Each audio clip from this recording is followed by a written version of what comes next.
하나님 말씀입니다. 신명기 4장 9절부터 13절. 신명기 4장 9절부터 13절. 제가 읽겠습니다. 읽으면서 밑줄 칠 부분은 밑줄도 치시고, 제가 표시하라고 하는 곳에 표시하시면은 나중에 그 부분을 읽을 때 도움이 되실 겁니다. 오직 너는 스스로 삼가며 내 마음을 힘써 지키라.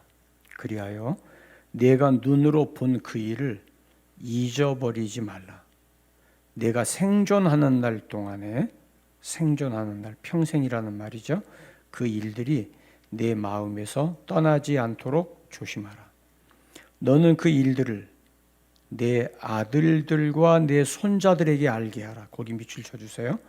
내 아들들과 내 손자들에게 알게 하라. 그러려고 하니까 내가 잊어버리면 안 되겠죠. 10절. 내가 호렙산에서 내 하나님 여호와 앞에 섰던 날에 여호와께서 내게 이르시기를 나에게 백성을 모으라. 내가 그들에게 내 말을 들려주어. 그 다음 밑줄 쳐주세요. 그들이 세상에 사는 날 동안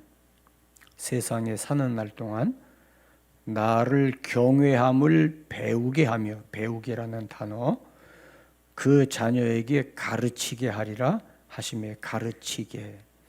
9절에서는 생존하는 날 동안, 10절에서는 세상에 사는 날 동안, 평생이라는 말입니다.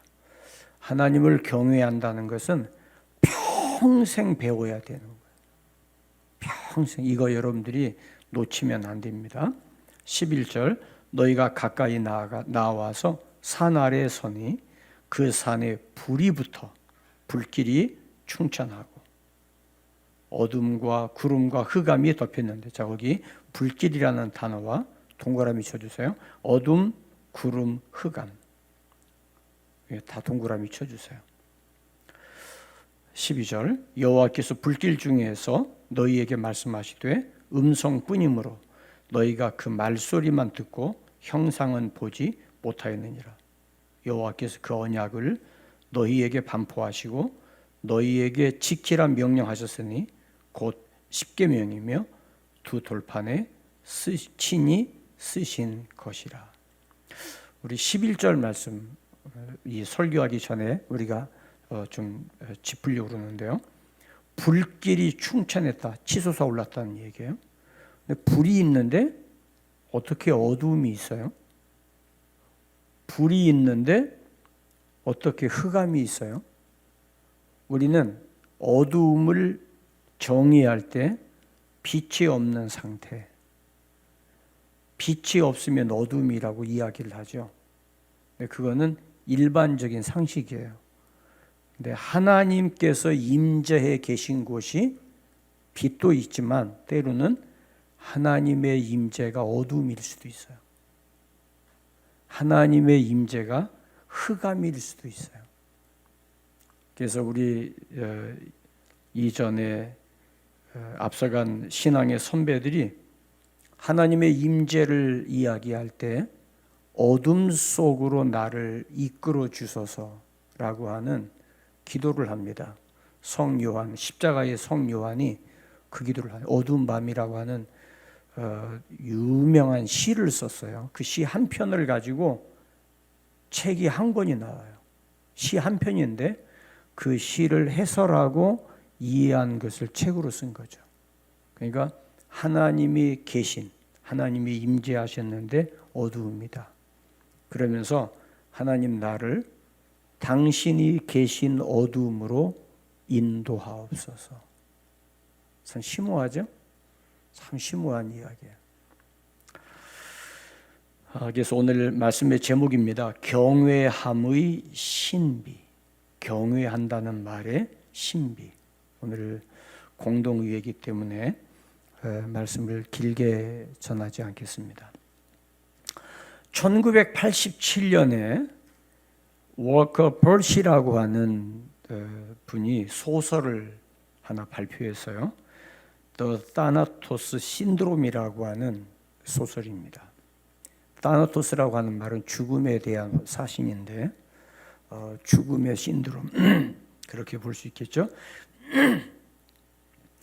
여기에 이제 주인공이 모어라고 하는 사람이 주인공으로 나오는데 이 사람은 정신과 의사이면서 감옥에 들어갔다가 나와서 자기 살던 마을로 갑니다.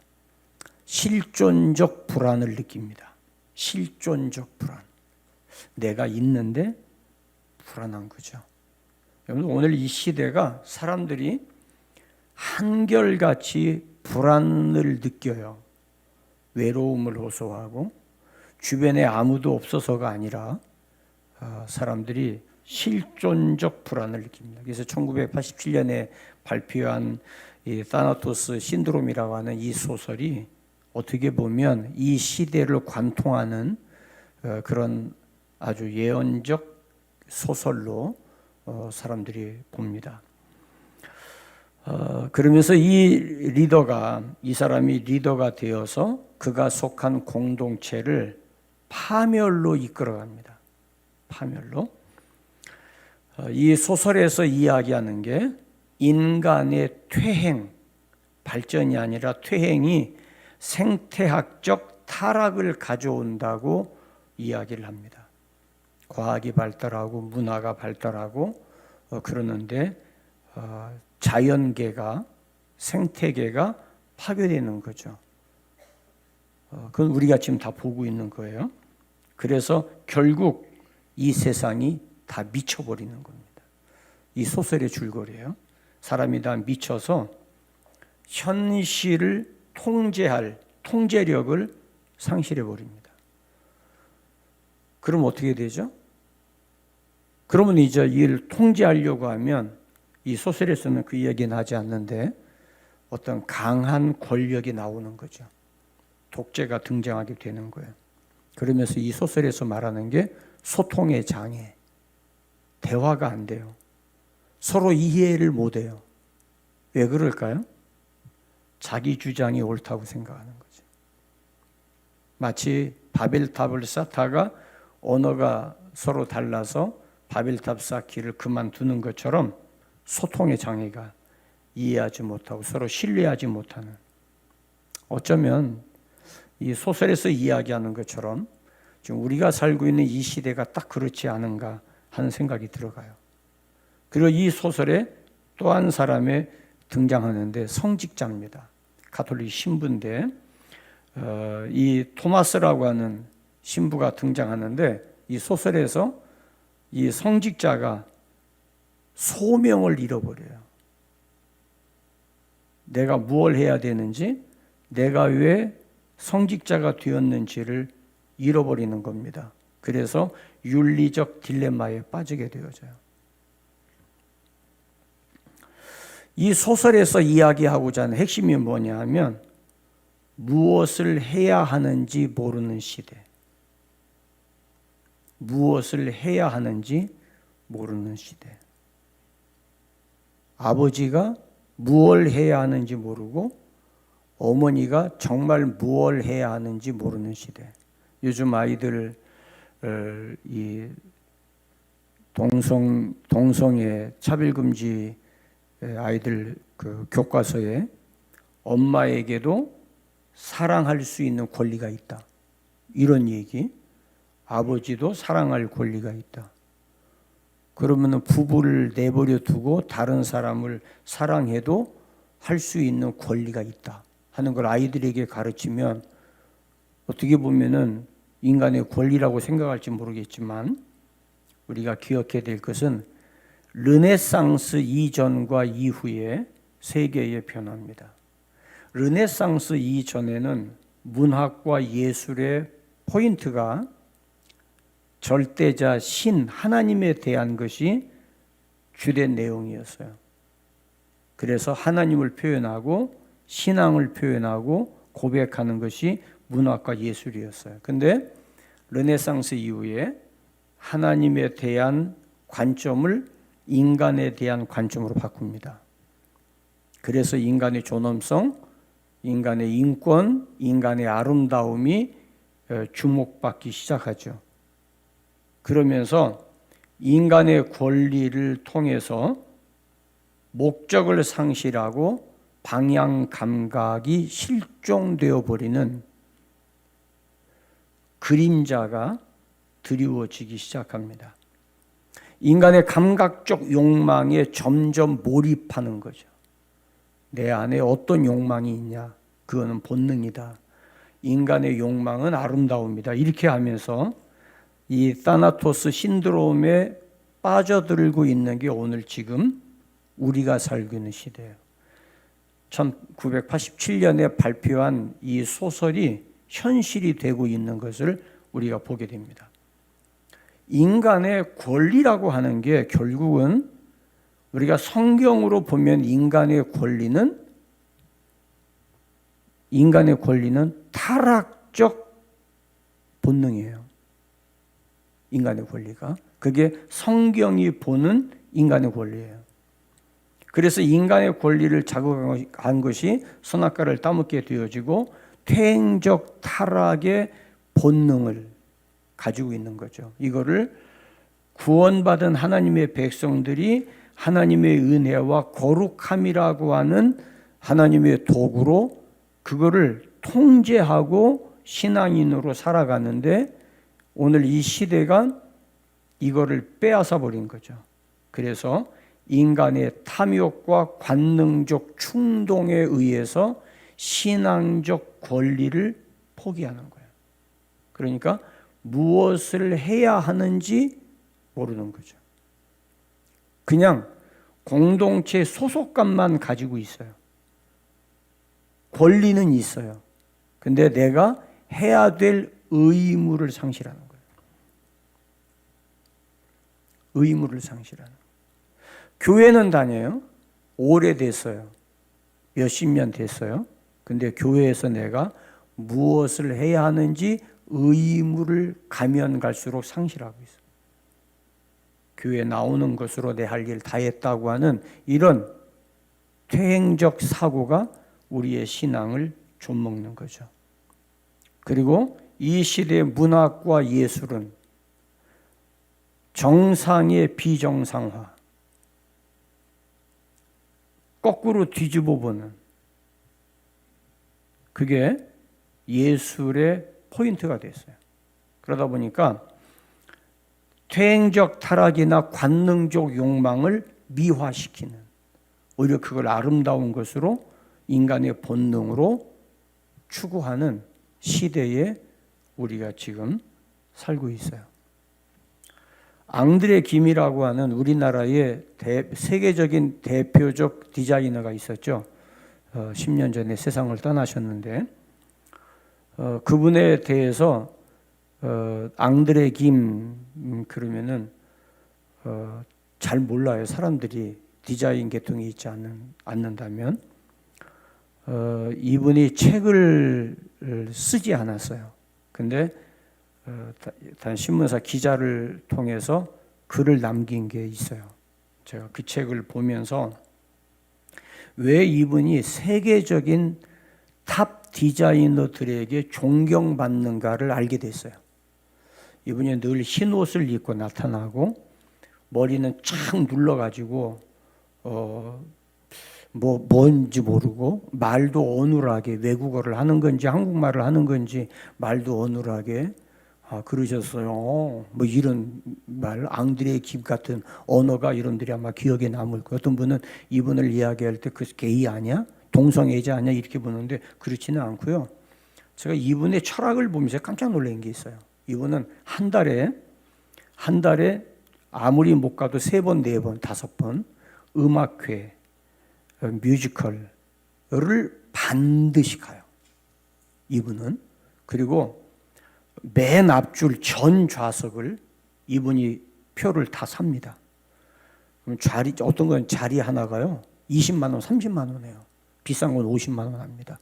그거를 앞줄 전 좌석을 사가지고 자기 지인들에게 표를 줘요. 와서 보라는 거죠. 그래서 이분은 디자이너로서 활동하는데 종합예술적 디자이너로 세계에서 정평이 나 있어요. 유명한 분이세요.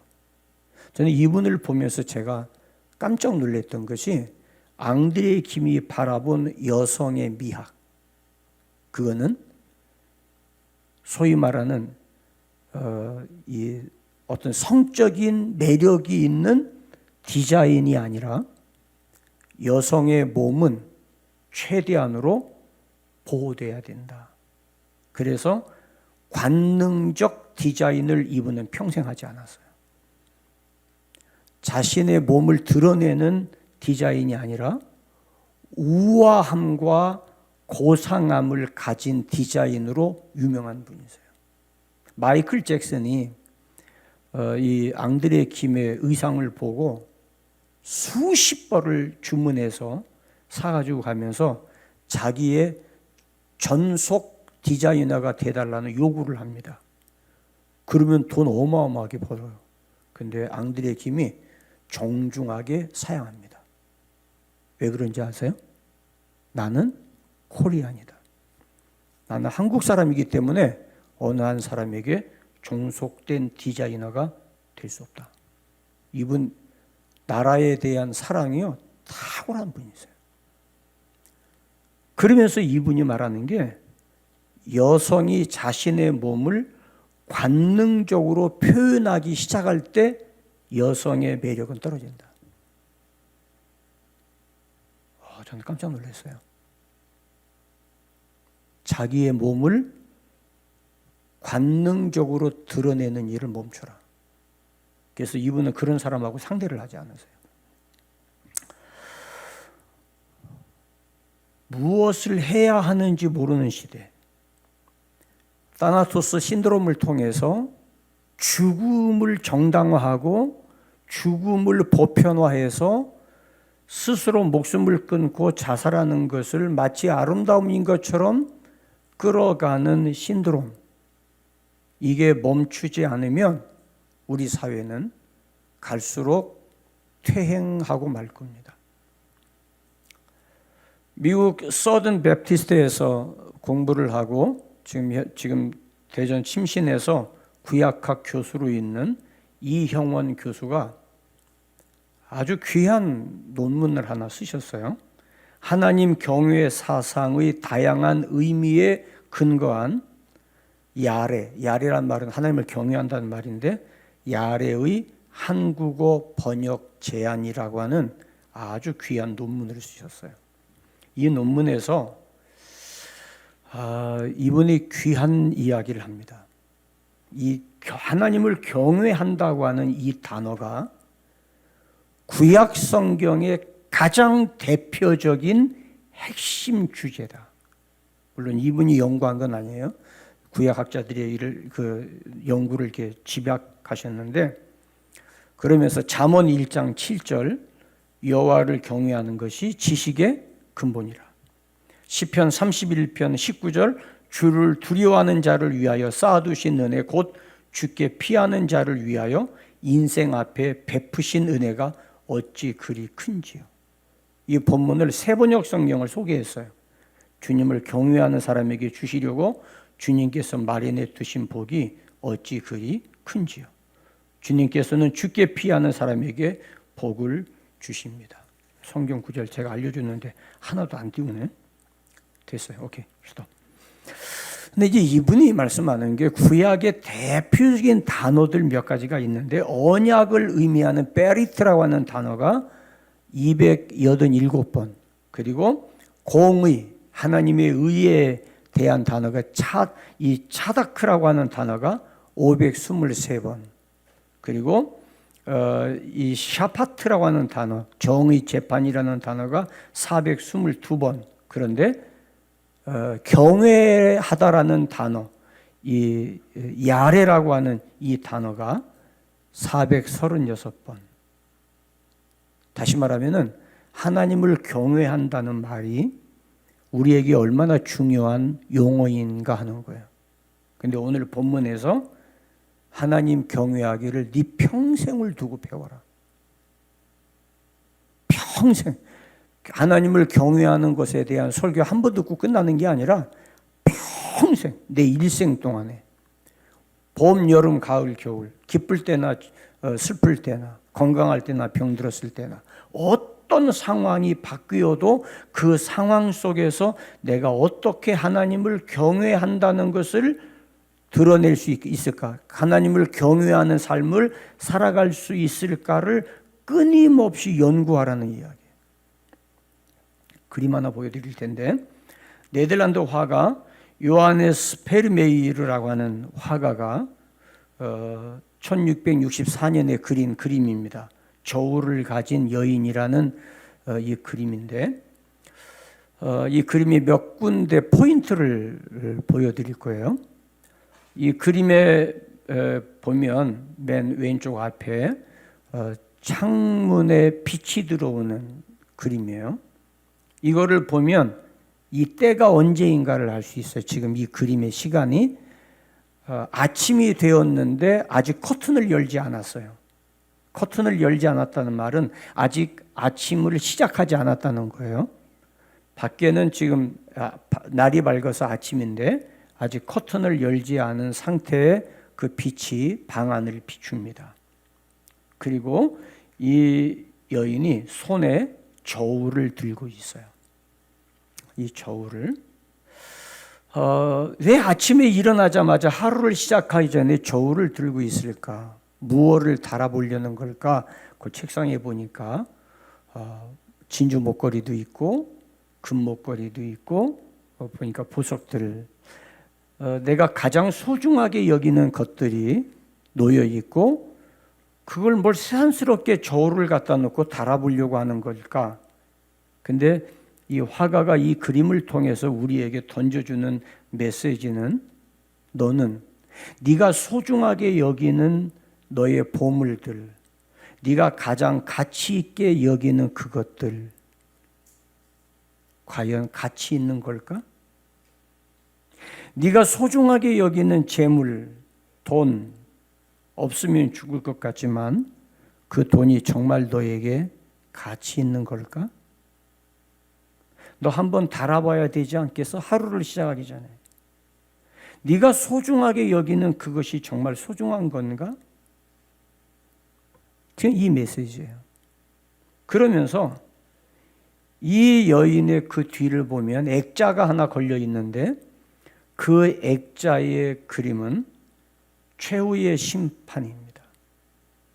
최후의 심판, 액자가 뒤에 걸려 있고 그 액자 앞에서 이 여인이 저울을 들고 자기가 가지고 있는 소중한 것들을 꺼내서 무게를 달아봐요. 다시 말하면 종말론적 삶을 살고 있는가? 하나님의 심판을 앞에 두고 살아간다면 지금 네가 소중하다고 생각하는 그것이 정말 소중한 건가? 하는 거예요. 정말 소중한 건가? 우리는 뭐니 해도 경제적 가치, 돈에 대해서 소중하게 생각합니다. 그거 부인할 사람 아무도 없어요. 탈무드를 보시면 유대인들의 생각을 알 수 있는데, 죽기 전에 유대인을 꼭 한번 만나라, 그 책에도 나오는 이야기입니다. 계약을 하는데 손해볼 걸 뻔히 알아요. 내가 이거 계약하면 수천만 원, 수억을 손해볼 수 있어요. 그럼에도 불구하고 계약해라. 왜요? 돈은 잃어버리더라도 사람을 잃어버리지 마라. 우리는 단돈 몇 푼 때문에 사람을 잃어버리기를 가차없이 해요. 그건 어리석은 거죠. 돈을 잃어버리더라도 사람을 잃어버리지 마라. 그런데 오늘 이 시대는 친형제라도 친족이라도 돈을 위해서 칼로 베듯이 베어버리는 시대예요. 너의 소중한 가치는 이 저울에 달아봐. 너는 뭐야? 하는 거예요. 그런데 이 여인을 한번 보세요. 머리에 흰 수건 쓰고 있죠. 그리고 이 여인이 임신한 것 같아요. 배가 불러 있어요. 머리에 수건을 썼다는 말은 하나님의 은혜를 의미합니다.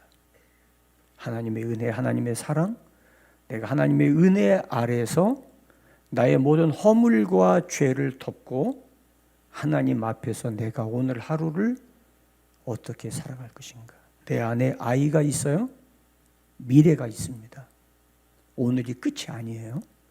아이를 키워야 되고 이 아이를 양육해야 될 어머니예요. 오늘 말씀의 포인트가 하나님을 경외함의 신비입니다. 오늘 본문 신명기 4장 10절 펴 있으니까 같이 봅니다. 함께 보겠습니다. 시작. 내가 호렙산에서 내 하나님 여호와 앞에 섰던 날에 여호와께서 내게 이르시기를 나의 백성을 모으라. 내가 그들에게 내 말을 들려주어 그들이 세상에 사는 날 동안 나를 경외함을 배우게 하며 그 자녀에게 가르치게 하리라. 여기에 두 가지 기억하셔야 돼요. 하나님을 경외하는 것은 평생 배워도 끝나지 않는다. 이것 때문에 유대인들이 끊임없이 토론하는 거예요. 끊임없이. 오늘 아침에는 내가 하나님을 어떻게 경외할 것이고, 오늘 점심에는 내가 하나님을 어떻게 경외할 것이고, 내가 지금 너무 화가 나는 일이 있는데 이럴 때 나는 하나님을 경외하는 사람으로 어떻게 반응할 것이고, 내가 지금 억울한 일 당했는데 하나님을 경외하는 사람으로 내가 어떻게 반응할 것이고, 지금 내 앞에 수입이 있는데 하나님을 경외하는 사람으로 이 수입을 어떻게 내가 반응할 것인가. 평생 배워도 못다 배우는 게 하나님을 경외하는 거예요. 10대 때 하나님을 어떻게 경외하고 20대 때에 하나님을 어떻게 경외하고 첫 직장에 들어갔을 때 하나님을 어떻게 경외하고 대학을 들어가서 내가 하나님을 어떻게 경외하고 수많은 유혹을 받을 때 내가 하나님을 경외하는 사람으로 어떻게 내가 살아갈 것이고 부부간에 갈등이 있을 때 내가 하나님을 경외하는 사람으로 어떻게 선택할 것인가. 내가 몸에 병이 들어서 죽음을 눈앞에 두고 있다면 하나님을 경외하는 사람으로 나는 이 문제를 어떻게 이해할 것인가. 네 평생 사는 날 동안. 근데 뜻밖에도 많은 성도들 가운데 2판 4판 이런 태도로 살아가는 분들이 소위 크리스찬이라고 하는 사람 가운데 적지 않아요. 화가 난다고 해서 화를 참지 못하고 분출하고 이 화를 토해내면서 적을 만들고 증오하고 하나님을 경외하는 사람이 해서는 안 되는 언어, 해서는 안 되는 행동, 내가 좀 서운하다고 해서 하나님을 경외하는 사람이라면 해서는 안 되는 일을 가차없이 하는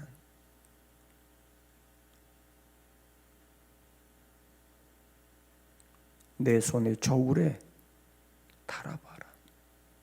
메네메네 데겔 우바르신 하나님이 왕을 달아보니까 함량이 미달되어서 하나님이 폐기시켰습니다.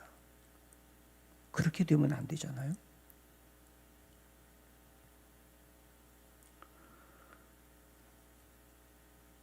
내가 알고 있는 신념, 내가 알고 있는 지식이 다가 아니에요. 조금만 지나고 나면 그 다음이 있다는 걸 깨달을 때가 있어요. 조금만 지나고 나면 그때 내가 너무 경솔했다는 걸 발견할 때가 있어요. 조금만 지나고 나면 내가 너무 옹졸했다는 것을 깨달을 때가 있어요. 하나님 경외하기를 배우며 또 한 가지는 하나님을 경외한다는 것은 나 혼자로 끝나는 게 아니라 내 아들들과 손자들에게 가르쳐라. 다시 말하면 하나님을 경외하는 신앙의 세대 계승이에요.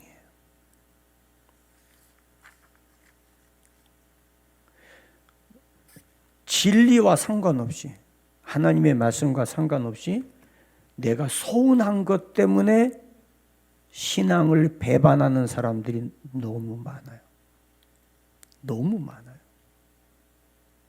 너무 많아요. 감정적 서운함 때문에 신앙의 본질을 포기하는 사람들이 너무 많아요. 하나님 경외하기를 배워야 돼요. 신명기 6장 1절로 3절, 특별히 2절에 보면 너와 내 아들과 내 손자들이 평생에 내 하나님 경외하기를 배우도록 해라. 가르치도록 해라. 그리고 나서 신명기 6장 4절에 이스라엘아 들으라. 내 하나님 여호와는 오직 유일한 여호와이시니 마음을 다하고 뜻을 다하고 힘을 다하여 내 하나님 여호와를 사랑하라. 이것을 내 마음에 기억하고 부지런히 가르치고 쉬지 말고 강론해라. 왜요? 신앙의 세대 계승을 위해서. 많은 세월이 지나고 아이가 나이가 들어가고 자녀들이 50, 60, 70이 되어가고 그 아래에서 손자들이 태어나고 그 아이들이 자라서 증손자들이 태어나고 신앙의 3대, 4대, 5대가 계승되어 간다고 할 때 하나님 경외하기를 배우는 것을 멈추지 마라. 그래서 20절에 왜 이렇게 우리가 배워야 되냐고 묻거든. 6장 20절 묻거든.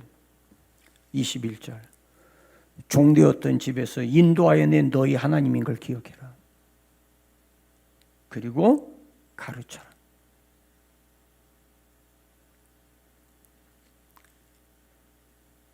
영어 공부하고 수학 공부하기 바쁜데 성경 읽을 시간이 어디 있어? 망합니다. 반드시 망합니다. 제가 여러 차례 말씀드렸습니다만 미국 LA에서 유대인 고등학교를 갔을 때 기가 막힌 거는 오전 시간 12시 이전에는 성경만 가르쳐요. 신학교가 아니에요. 고등학교예요. 여자, 남자 고등학교 딱 나누어져 있어요. 남녀 공학이 아닌데 여자 고등학교를 갔는데 세상에 신명기를 펴놓고 이 칠판이 전체가 다 전자칠판이에요. 그거 그 당시에 벌써 10년이 넘었으니까요. 그 전자칠판 그 당시에 제가 우리나라에서 물어보니까 1억이 넘는데요. 그런데 유대인 고등학교에 가는 곳마다 전자칠판이 대형 칠판인데 그 전부가 다 전자칠판이에요. 손만 터치하면은 바로바로 그 칠판에 나와요. 아무리 봐도 저거 성경인데 물어보니까 성경이에요. 12시까지 성경만 가르친대. 다른 거 일절 안 가르친대요. 성경 가지고 토론하는 거예요. 아이들이. 그것도 그 선생님들이 전부 다 랍비인데 랍비가 가르치는 게 아니라 지들끼리 토론하는 거예요. 교실이 시끄러워요. 아주 난장판이에요. 오전 내내. 그리고 나서 철학을 공부하고 수학을 공부하고 그리고 다른 과목들을 공부하는데 걔네들이요 하버드 대학을 들어가요. 성경을 오전 내내 배워요. 여호와 경외하기를 평생을 두고 배우는 거예요. 여러분 우리가 대안학교를 하고 있습니다만은 아직까지 마음이 준비가 되지 않은 부모들로부터 많은 도전을 받고 질문을 던지고 그래요. 우리 선생님들도 처음 하는 거다 보니까 이제 3년밖에 안 됐으니까 아직 철학적 기초가 제대로 잡혀 있지 않아요. 그러니까 갈등해요. 충분히 이해가 돼요. 이제 뭐 3년밖에 안 된 신생학교인데 뭐 제대로 10년, 20년, 30년 돼야 겨우 이제 틀이 잡힐 텐데. 그런데 문제는 뭐냐면 아이들을 가르치다 보니까 이거 애들 가르칠 게 아니라 부모들을 교육해야 되겠다. 부모들이 몰라 너무. 왜 이 학교를 했는지, 왜 해야 되는지. 교육은요, 하면 할수록 부모가 배우지 않으면 안 되겠다는 걸 절박하게 느끼고 또 하나는 어릴수록 빨리 성경을 가르쳐야 된다는 게 깨달아져요. 어느 학교는 고등학교를 시작했다가 이거 안 되겠다. 너무 늦었다. 중학교 해보니까 이것도 안 되겠다. 초등학교 해보니까 너무 늦다. 유치원. 그래서 내려가요, 학교를. 왜냐하면 밑그림이 너무 중요한 거예요, 밑그림이. 그러니까 하나님을 경외하는 걸 어려서부터 보고 듣고 배우고 실천적 삶을 살아간 사람들의 그 삶이 아이들이 초등학교, 중학교, 고등학교, 대학교 가면서 모든 민족 위에 뛰어난 민족으로 나아갈 수밖에 없고 머리 되고 위에 있을 수밖에 없는 이유는 기초예요, 기초.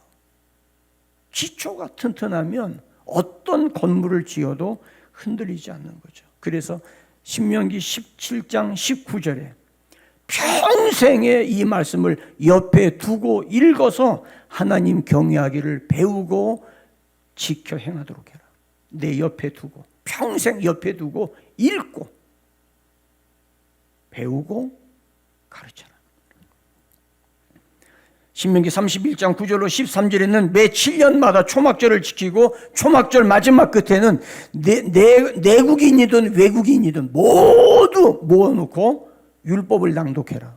그냥 읽는 거예요. 율법을, 신명기를 읽는 거예요. 신명기를 읽고 듣게 해라. 들으면서 배우게 해라. 뭐를? 여호와 경외하기를. 전 국민 다. 이 말씀을 알지 못하는 너희 자녀들에게 이 말씀을 듣고 하나님 경외하기를 배우게 해라. 아이들이 자라나면서 상처를 받아요. 왜 받냐면 어렸을 때에는 집안에 자기밖에 없어요. 그러니까 엄마, 아빠, 할아버지, 할머니, 주위 사람 전부 나만 쳐다보고 빵긋빵긋 웃고 나를 즐겁게 해주고 나를 행복하게 해줬어요.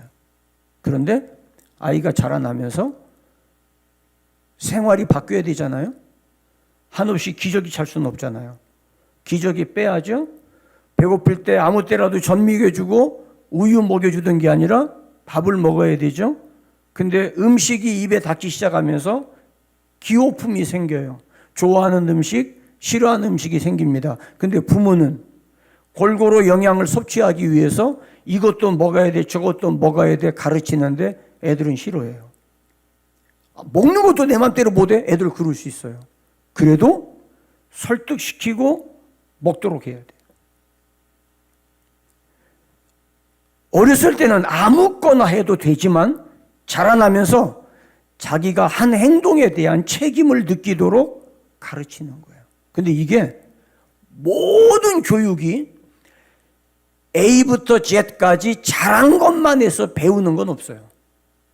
항상 잘못한 것 때문에 야단 맞으면서 배우는 거예요. 아, 이건 하면 안 되는 거구나. 근데 그거를 바로잡아 주지 않으면 그게 잘한 건 줄 알아요. 그럼 이게 습관이 돼요. 그러면 사회의 암적인 존재가 되는 거죠. 그래서 징계를 통해서 배운다고 성경이 말씀하는 거예요. 하나님은 사랑하는 자를 징계한다고 말씀했어요. 나를 미워서? 아니에요. 근데 이걸 모르면 아이들이 상처가 돼요.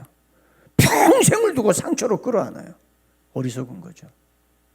그래서 잘못했을 때는 회초리를 대라. 회초리를 대지 못하는 부모는 직무유기하는 거다. 아이를 망하게 하는 거다. 그렇다고 해서 아이들에게 폭력을 행사하고 그거는 하지 마라. 그건 아이들을 노엽게 하면 안 되죠. 사랑으로. 그러면 어떻게 하나님 경외하기를 배울 것인가? 말씀하는데 가장 중요한 게 내면적 태도입니다. 하나님을 향한 두려움이에요. 하나님 우습게 생각하면 안 됩니다. 은혜의 하나님, 사랑의 하나님이라고 해서 하나님을 친구처럼 대하는 건 대단히 조심해야 될 부분이에요. 하나님 공포가 아니라 전인적 두려움이에요. 나를 향한 하나님의 사랑 이해할 수가 없어요. 부모도 받아주지 못하는 짓을 하나님이 받아주시고 하나님이 품어주시고 하나님이 사랑해 주셨다면 그 하나님 앞에 이제 하나님 앞에 내가 아무거나 해도 되겠구나? 아니죠. 아니에요. 저도 이제 손주가 셋인데 어렸을 때는 뭐 하는 게 이쁘죠. 똥만 싸도 예쁜데 뭐 다 예뻐요. 근데 아이들이 커가면서 할아버지가 안 그랬었는데 어떨 때는 소리도 지르고 할아버지가 하지 말라고 그러네? 할아버지 마음이 변했나? 그런 생각 할 수 있어요. 그래서 아이들에게 설명이 필요합니다. 이해할 수 있어요. 이해하게 해주면 충분히 이해합니다. 그래서 잘못하면 야단치는 거예요. 아빠가 미워서가 아니라 너를 사랑하기 때문에 야단치는 거야. 네가 만약에 이런 행동을 안 했다면 야단 맞을 게 없지. 근데 너를 야단치는 것은 이런 행동하면 안 된다고 하는 거야. 그럼 배우죠. 이렇게 하면 안 되겠구나. 이런 거는 안 되겠구나.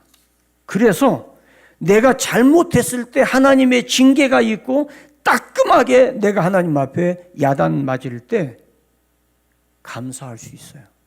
성숙하면. 그게 고마운 거예요. 분명히 잘못했는데 엄마 아빠가 내버려 두었다. 큰일 나죠. 전에 한 사형수가 사형 언도를 받고 사형이 집행되는 될 때 마지막 소원이 뭐냐고 그랬어요. 엄마를 좀 불러주세요. 거기 엄마가 왔어요. 할 얘기가 있어요. 그래서 사형대 위로 올라왔어요. 엄마 귀에다가 얘기할 거예요. 다른 사람 들으면 안 돼요. 그래서 사형대 그 목에 좀 줄을 대고 덜컥하면 끝났는데 거기 그 아들 사형당하는 현장에 엄마가 와서 얼마나 그 엄마가 떨리겠어요. 이거 죽는데. 그런데 엄마 귀 좀 바짝 대주세요. 귀에다 말할 거예요. 귀를 바짝 대는데 엄마 귀를 꽉 깨물었어요. 귀를 물어 뜯은 거예요.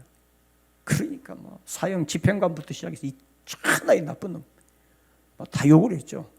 그런데 하는 얘기가 왜 엄마가 내가 초등학교 때 미술 시간에 크레파스를 훔쳐서 네가 없으면 돈 줄 돈 없으니까 학교 가서 훔쳐서 써. 이 말을 해준 것 때문에 내가 오늘 살인범이 됐다. 왜 엄마가 나를 꾸짖지 않았냐?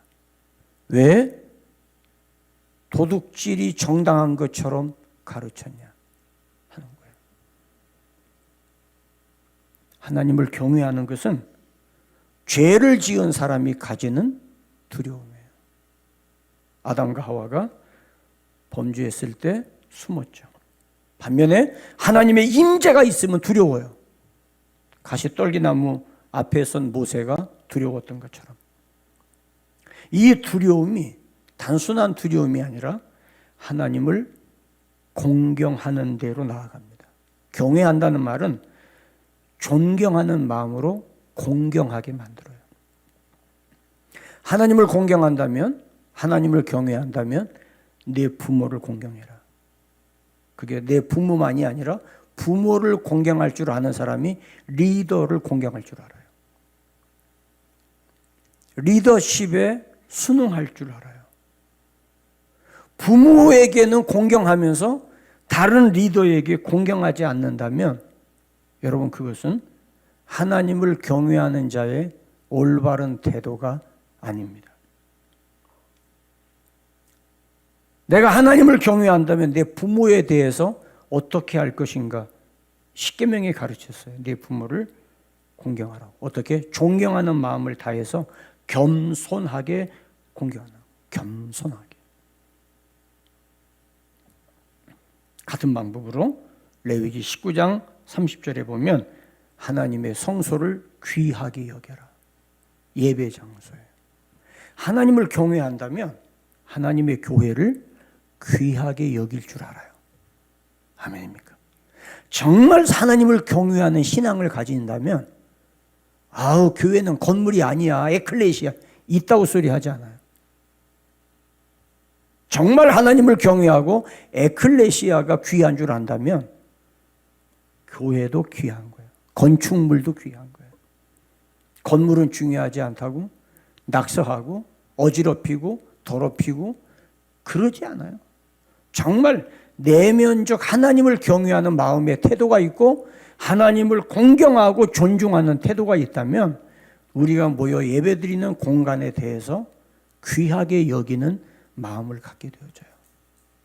이해되십니까? 그래서 교회를 사랑하는 거예요. 교회를 사랑하는 거예요. 당연히 하나님을 경외한다는 말은 예배를 소중히 여기는 거예요.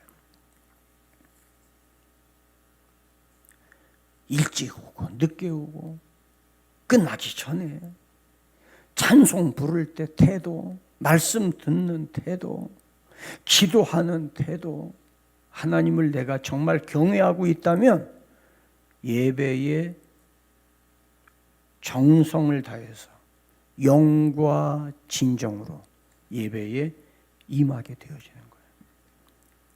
그래서 신명기 14장 23절에 하나님 경외하기를 항상 배우라. 이 말은 하나님께 예배하는 것을 배우라 그 말이에요.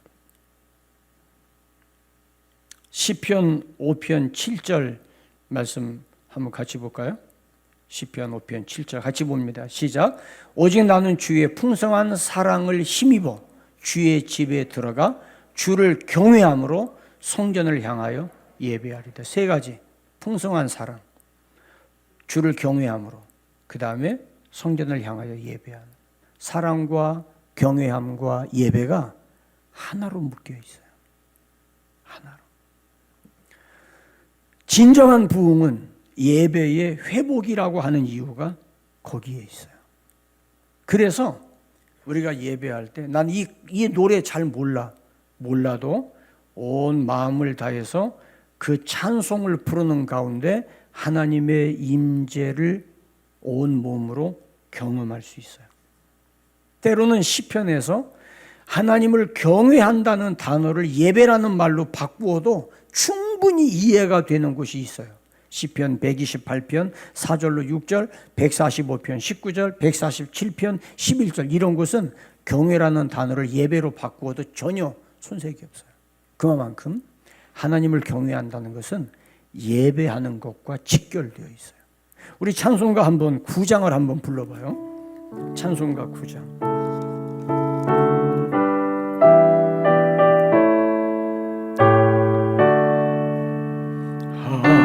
하늘에 가득 찬 영광의 하나님,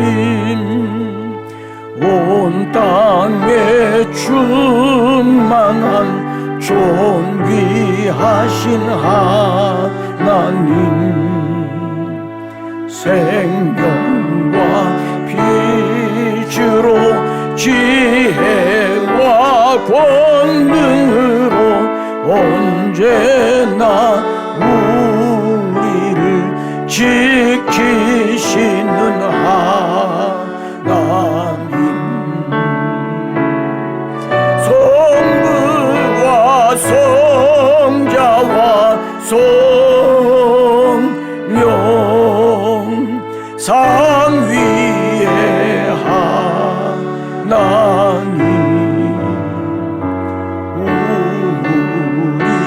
예배를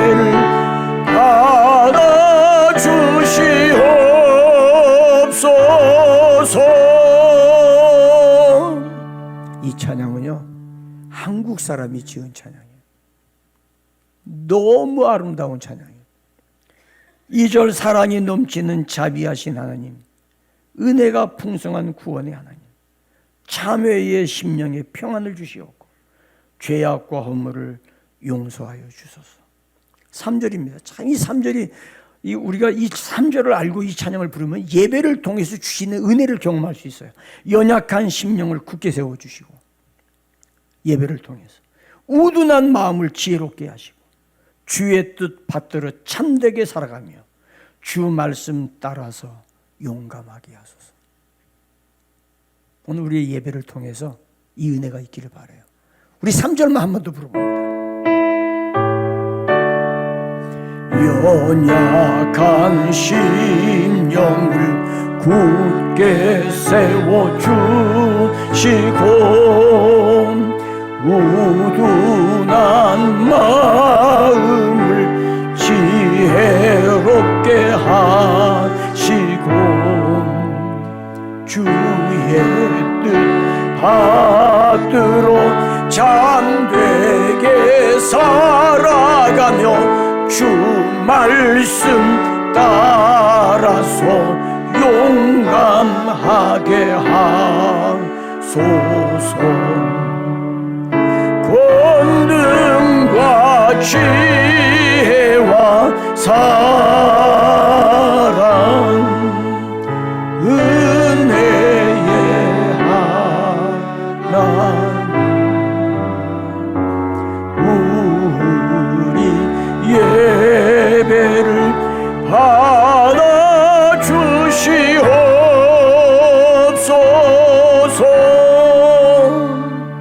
하나님을 경외한다는 말은 마지막으로 순종하는 삶입니다.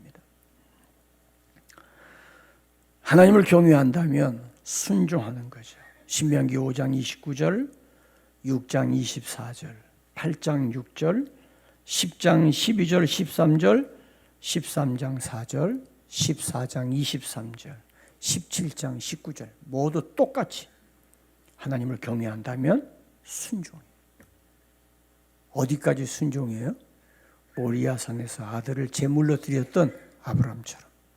그래서 창세기 22장 12절 같이 보겠습니다. 사자가 이르시되 그 아이에게 내 손을 대지 말라. 그에게 아무 일도 하지 마라. 내가 내 아들 내 독자까지도 내게 아끼지 아니하였으니 내가 이제야 내가 하나님을 경외하는 줄 아노라. 내가 하나님을 경외하는, 여기 야레라고 하는 말인데 이 말을 이형원 교수가 제안합니다. 경외라는 단어보다 순종이라는 단어로 바꾸는 게 좋겠다. 하나님을 순종하는 줄 아노라. 같은 단어예요. 같은 의미인데 어디에 따라서 번역하느냐에 따라. 그러니까 여기서는 경외한다는 말보다 순종이라는 단어가 우리에게 훨씬 더 실감난다는 거죠. 사랑하는 여러분, 내가 하나님을 경외하는 사람으로서 손해볼 때, 서운할 때, 잘될 때, 슬플 때, 억울할 때, 혹은 형통할 때, 건강할 때, 병들 때, 배신당했을 때, 즐겁고 기쁜 결혼의 순간, 매 인생에 경험하는 순간순간마다 하나님을 경외하는 사람으로서 나는 어떻게 할 것인가? 평생을 두고 배워야 되는 거죠. 아멘입니까? 때로는 간증이 도움돼요. 때로는 책을 읽을 때 도움될 수 있어요. 중요한 것은 끊임없이 배워야 된다. 뭐를 배워라? 하나님 경외하는 것을 배워라. 너만 배우고 끝난다? 아들들과 손자들에게 가르쳐라. 너희 집안에 대대로 하나님을 경외하는 집안이 되도록 가르치고 세워라. 그 말이에요. 할렐루야. 이 은혜가 함께하기를 주님의 이름으로 축원합니다. 기도하시겠어요?